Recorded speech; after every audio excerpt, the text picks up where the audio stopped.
يا صباح الخير وصباح السعادة وصباح الهنا. صباح الفل على عيونكم، صباحكم رضا من رب العباد. طبعا زي ما انتوا شايفين كده، كنا لسه قايمين الصبح. جبت كيس اللبن علشان اغليه. اول حاجة بعملها طبعا علشان بقى يعني ايه اللي يصحى ياخد كده كوباية لبن وسندوتش ونفطر. طبعا جوزي وبنتي كانوا بره وجابوا السندوتشات دي عشان يفطروا، ما هنش عليهم يفطروا لوحدهم ويسيبوني، جابوها واجوا نفطر سوا. طبعا قلت لا مش هوسخ اطباق بعد ما كنت بدور على طبق ارص فيه كده السندوتشات. قلت لا والله انا هحط السندوتشات كده بالطبق الفايبر ونرميه وخلاص، احنا لسه هنوسخ اطباق؟ ده احنا ما صدقنا ان احنا مش هنجهز. يلا يوم راحة من الفطار بس، انما اليوم والله كله شغل، محدش بيقعد ولا بيرتاح. اخدت كده الفطار ورحت بقى علشان نفطر ونشرب بقى كده كوباية شاي بلبن واشوف ورايا ايه. طبعا لميت كل فرشة السراير كده زي ما انتوا شايفين. ونصلي كده على النبي الاول، نقول اللهم صل وسلم وبارك على سيدنا محمد وعلى اله وصحبه وسلم. وشرفوني بالاشتراك في القناة ولايك وشير للفيديو لو عجبكم. وكمان الروتين تشجيعي، يعني انا بديكم الفيديوهات دي تشجيع. طبعا المراتب بتاعتي قديمة شوية، بقالها دلوقتي 18 سنة يعني، بس هنقول الحمد لله حلو قوي زي الفل. لما ربنا يكرمنا ان شاء الله نبقى نجيب مراتب جديدة. آه المكان نضيف والحمد لله حلو. عندي شوية الغسيل دول هيتطبقهم، وغسيل هيتنشر طبعا اللي هي الملايات اللي انا لماها القديمة. وهنا برضو بوريك ان الغرف كلها انا لميت منها كل الملايات وايه ورحت احطها في الغسالة وكده. الشقة معايا يعني ايه نظيفة، يعني ما فيش فيها اي حاجة الحمد لله بفضل ربنا عليا ان هي ايه. آه كنت منضفاهم خليها زي الفل. هنا فرشت السراير وظبطت السراحة بتاعت الولاد، وهنا برضو حطيت لهم مروحتهم وظبطتها وفتحت الشبابيك. وربنا يكرمني كده واغسل البطاطين ان شاء الله. غسلتوا بطاطينكم ولا لسه؟ ودي اوضتي برضو فرشتها كده وظبطتها، وفرشت ملايات خفيفة علشان ايه الجو بقى حر. وشيلنا بقى الدفايات والحاجات دي، يبقى ملاية خفيفة كده وتشال كل يومين يتغسلوا ويتفرش غيرهم، تبقى ريحة المكان حلوة والمكان يبقى مشجع وجميل. كان عندي خلطة المحشي دي من يوم الجمعة، يعني انا بصور الفيديو ده كان يوم السبت، فانا كان عندي خلطة المحشي ده يوم الجمعة وكنت مجهزاها علشان اعمل المحشي مشكل. كنت عاملة كرنب وورق عنب وكان عندي كمان كوسة وفلفل، وكنت هعمل محشي مشكل. إرادة ربنا بقى ان الأنبوبة تشطب، وانا ايه طبخت الفرخة يوم الجمعة وعملت محشي كرنب بس. فقمت يا دوب مولعت عليه وكان بيتلدن كده والايه والأنبوبة شطبت. قمت عاينة خلطة المحشي في التلاجة واستكفيت بحلة ورق الكرنب، وقلت ايه ابقى اعمله بقى تاني يوم اما نجيب الأنبوبة، لان الستبن بتاعي ما كانش موجود ومفيش حد في البيت، يعني كله كان مشى بقى. وكنت بنتظرهم على الغدا، يعني الحمد لله اتغدوا بالاكل اللي انا طبخته اللي هي محشي الكرنب وكمان الفرخه. جينا هنا يوم السبت بقى طلعت كده الخلطه الجاهزه بتاعتي دي وقلت ناكل بقى يوم من غير فراخ ومن غير لحوم. ايه المشكله يعني؟ يوم يبقى خضار كده بس. عندنا الشوربه وعندي الخلطة بتاعت المحشي وعندي ورق العنب مسلوق وكان متغلف زي ما انتوا شايفينه.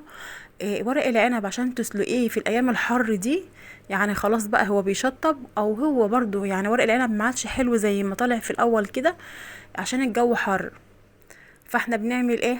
بنحط ورق العنب كده بننقعه في شوية مية بسكر، شوية مية بسكر بعد ما تغسليه يعني كذا مرة لانه بيبقى مليان تراب. هتغسليه كذا مرة وهتنقعيه بقى في شوية مية بسكر بشوية خل، هيخلوا ورق العنب معاكي كأنه لسه فريش.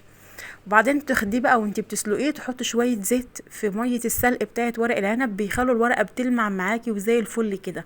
زي ما انتوا شايفين كده انا قاعدة بحشي والحمد لله تمت المهمة بنجاح وخلصت شوية ورق العنب. كل دول يعني ما يجوش ربع كيلو ورق عنب لان انا جايبة كيلو قسمته على 3، عينت تلتين وخدت تلت. فكان معايا الورق العنب زي ما انتم شايفينه كده بجد يعني طرى وبقى جميل ولونه جميل. مية السلق تحطوا فيها ليمون وتحطوا فيها شوية زيت والمية بس كده بتغلي. وطبعا احنا شاطفينه حلو وغسلينه حلو قبل ما نسلقه لان برضو بيبقى فيه رملة. يعني. وبيبقى بيبقى الورق العنب ده بيبقى عنبية كده معروش بقى ولمم تراب وعفر وحاجات، يعني لازم يتغسل حلو قوي. هنا عملت شوية الورق اللي هم ما كانوش كويسين، حطيتهم تحت، وعليهم بقى بصلايه متقطع خشن قوي وفلفل متقطع خشن.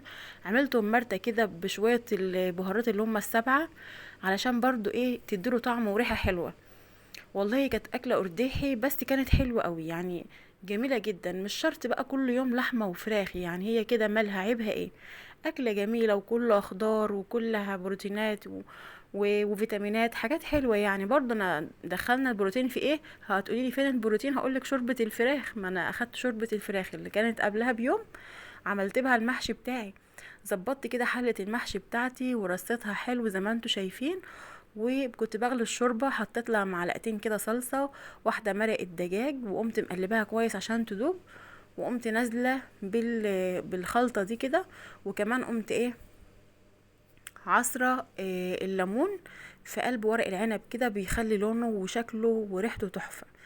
جيت هنا جبت الكيلو الكوسه ده، كيلو كوسه بس انا بقيت اقسم الواحده اتنين كده علشان المقور بتاعي اصلا تخين، يعني مش رفيع.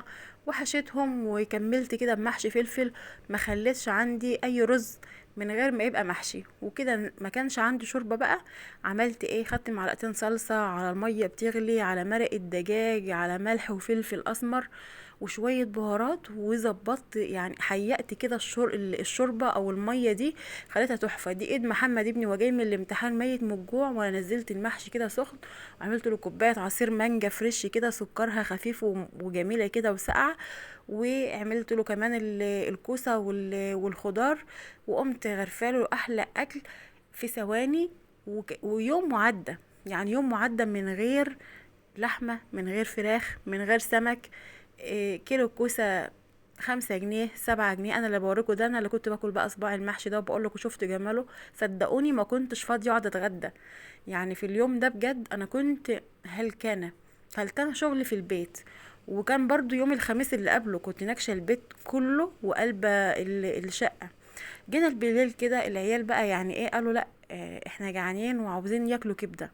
فانا بصراحه قلت لا، مش هجيب كبده مجمده. فواحده بقى حبيبتي بتبيع الكبده دي فريش، طازه جدا وتحفه جدا وجميله. كبد وقوانص، جبت لهم كيلو، نص قوانص ونص ايه كبده، وغسلتها وظبطتها بقى وبالجنزبيل والليمون، ونقعتها كده وكانت معايا زي الفل. ف العيال بقى بتمتحن، وحبيت بصراحه ايه في السهره كده ان انا اعمل لهم سندوتشات كبده. وهوريكم طريقتي في الكبده اللي هي اللي بتاعه الفراخ. وكانت بصراحه والله تحفه، ما تميزوهاش عن الكبده التانية، وفي نفس الوقت عملنا سندوتشات واكله حلوه. لو وصلت معايا لحد هنا حطيلي لايك للفيديو، لو شفتي مجهودي يستاهل اللايك، او الروتين يعجبك، او شجعتك ان انت تعملي حاجه حلوه في بيتك او لولادك، عادي يعني حطيلي لايك، ارضيني بلايك وتعليق حلو، وقولي رايك ايه في الفيديو. إيه طبعا الروتين مش معنى الروتين يعني حاجة وحشة، لا، الروتين روتيننا محترم، روتيننا بيبقى في المطبخ بس، بنوريكي شيء كويس، بنعلمك خطوات وتكات حلوة جدا. طبعا قطعت البصل، وبصل الكبدة انا بحبه برضو خشن، مش كل البصل بحبه ناعم. وعلى فكرة انا عندي الكبة وبعمل فيه بصل كده لازم اعمله بايدي، ما بحبش احطه في الكبة، منهم بصل الكبدة. عملت بصلتين كبار كده، وبقعد الوح فيهم بقى بالزيت. وبرضو ما بحبش احط سمنة بلدي في الكبدة، ولا بحب احط زبدة، لازم زيت. هتقولي لي ليه؟ هقولك بيدي لها طعم حلو قوي. هنا عملت كام فص توم كده ناعم بايديا كده على طول على البلانشة، وقمت مقطعاهم وهنزل بيهم على البصلايه كده وانا بلوح. الفصين التوم دول بيدوا لها يعني ريحه برضو ونكهه حلوه قوي. وهقلب فيهم شويه حلوين لحد ما تاخد معايا إيه بس تدبل كده. يعني انا مش بحمر البصله خالص، يعني دوب ياخدوا لون. عايزه اقولك برضو في الحته دي، هي ما جاتش في الفيديو، يعني انا كنت حاطه رشه سكر على البصل. هتقولي رشه سكر يا نهاد؟ هقولك ايوه طبعا، لازم الكبده يتحط لها رشه سكر على البصل. الطعم ما بيبقاش حلو كده ومسكر الا اذا كان في رشه سكر على البصل. انا السكر معايا يعني اقولك في حاجات كده لازم احط فيها سكر، اللي هي البصلة بتاعت الفراخ المشوية، والبصلة بتاعت الكبدة بالذات. يعني لازم دي اكيد لازم احط شوية سكر في البصلة كده، وجربوها وقولوا لي رأيكم ايه. هنا نزلت بالقوانص، بس كنت مقطعاها على جنب لوحدها كده علشان ايه، تستوى معايا شوية، وهسيبها كده على النار وانا بجهز في الفلفل والخضار. بغسل فيه والحاجة بتاعت اللي انا هستعملها للكبدة. قلت لا، خليها بقى كده تاخد وتدي بقى مع نفسها شوية، لان انا هسيبها تستوى. تقولي ما سلقتهاش ليه؟ هقولك ليه، انا واثقه من الحاجه اللي انا بعملها. يعني دي فريش، مهيش مجمده اصلا. انا لا اجيب مجمده، ما دي حلوه وبتمن المجمده، وفي نفس الوقت فريش، وانا ضمناها وعارفه هي جايه منين ومصدرها ايه، فمش هسلقها. اما لو انتي مش ضامنه الحاجه اللي معاكي، او شايفه ان هي زفره، او شايفه ان هي مش حلوه، لا. انما انا دي بصراحه الغسيل يا جماعه دقيق، جنزبيل، ليمون. دقيق، جنزبيل، ليمون. وعلى ضمانتي بقى لو شميتي ريحة زفارة لفراخ او لحاجة، وملح كتير جدا. يعني ممكن احط كيس ملح على فرخة، يعني متخيلين؟ كيس ملح انقع بيه فرخة، بس بتطلع اللهم بارك بجد. مسكت الفلفل الاخضر كده، وده كان اخر فلفل اخضر عندي، ما تتريقوش عليهم بقى، وقرن الشطة الجامد ده. وقلت لا، نظبط بقى شوية الكبدة وما نزعلش العيال. يعني عاوزين ياكلوا سندوتشات كبدة من عيني، من عيني، بس مش هنشتراها من بره. بصراحة بقيت اخاف من الحواوشي ومن الكبدة من ساعة اللحوم ما غليت قوي كده. الواحد عاد بيخاف، ما انا مش هخلوهم يشتروا سندوتش كبدة ب15 جنيه وب20 جنيه، وانا مش عارفة هي مصدرها ايه اصلا، حتى لو مجمدة برضو. يعني برضو انا قلت بقلق جدا وبخاف جدا من الحاجات دي. قطعت كده الفلفل الاحمر، وقطعت معايا الفلفل الاخضر، وهروح انزل بيهم بقى على ايه، على الصينيه بتاعتي. هنا برضو يعني شايفين القوانص بتاعتي استوت اهي، او دخلت في السوا. هجيبها على جنب كده، وهنزل بايه، بالكبده الاول. هسيب الفلفل في الاخر شويه، علشان الفلفل لو نزلت بيه دلوقتي هيدوب، هيروح. انا لسه هشوح الكبده لحد ما تستوي وتاخد لون، عشان ما اخلطهاش وهي نيه بالقوانص.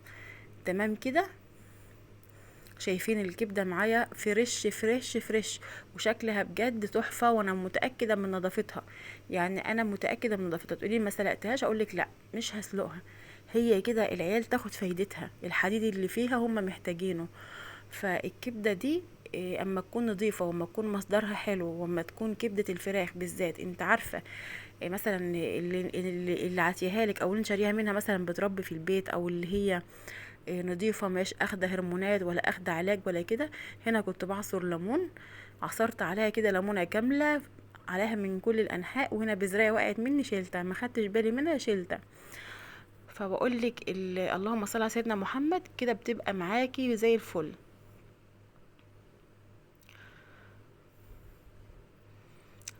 عصرت عليها كده الليمونه زي ما انتوا شايفين، وكل ده لسه برضو ما نزلتش بالفلفل. الفلفل لو نزلت بيه دلوقتي يعني في الاول هيدوب، ومش هيبقى له شكل، ومش هتحسوا ان انتوا بتاكلوا فيها فلفل اخضر. هو هيبقى فيه طعم، بس مش هيبقى فيه شكل. هننزل بالفلفل شويه كده، يعني ساعه ما الكبده، شايفين انا لسه كل ده ما خلطتش الكبده بالقوانص، سايبه الكبده ايه تاخد الصدمه بتاعتها في الحته الفاضيه دي. وهقلبها فيها كده ايه لحد ما تبقى كلها شبه القوانص كده مستويه. وبعدين نقوم مقلبينهم في بعض، علشان برضو السالمونيلا والميكروبات والحاجات دي. تمام كده. هنا كده سبتها بقى مع نفسها كده تاخد برضو وتستوى، وبعدين هننزل بقى بالفلفل الاخضر عليهم، وهقلبهم مع بعض.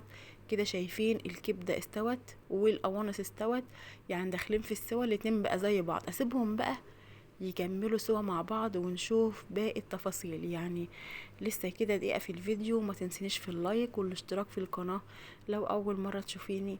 ورأيكم في اسم القناة الجديد. هنا غطيتها كده، وهنا حطيت ورق اللورة بقى، وهبتدي احط البهارات بتاعتي. هنا كده احط فلفل اسمر. عايزه اقول لكم برضو ان ما تكتروش بهارات، لان بتغير طعم الحاجات دي. بهارات 11 بهار يعني، بس ما كترتش منهم. يعني البهارات مش زيادة عن اللزوم. يعني تيجي تدوري هتلاقيني حطيت المعلقه دي اصلا ربع، يعني ماهيش حاجة تذكر. يعني هتلاقيني حطيت معلقة من كله، مثلا فلفل اسود على كمون بقى على كزبرة على يعني البهارات دي مشكلة، فانا ما عدتش حطيت بقى اي بهارات تانية. استكفيت بيها، هي فيها حبهان مطحون، فيها فلفل، فيها توم باودر، بصل باودر، فيها قرفة، فيها كل حاجة.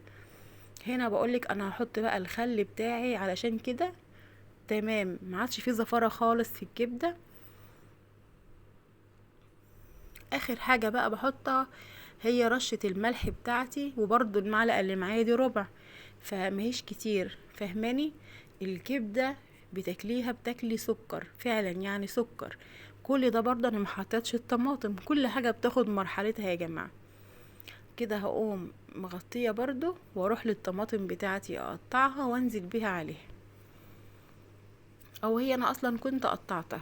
يعني هو الفيديو ده كان يوم السبت، وده كان العشاء يوم السبت بالليل، وكان بصراحة جميل جدا. يعني عملت لهم السندوتشات اللي نفسهم فيها بإيديا، وضمنت نظافة الحاجة، وفي نفس الوقت برضو ما خلتهمش يشتروا سندوتش من بره زي ده. انا ممكن اكل طعمية من بره، اصل الطعمية مش هتتغش، انما ما اكلش كبدة من بره. ده كان الفيديو بتاعنا، يا رب يعجبكم، واشوفكم في فيديو جديد، وما تنسونيش في اللايك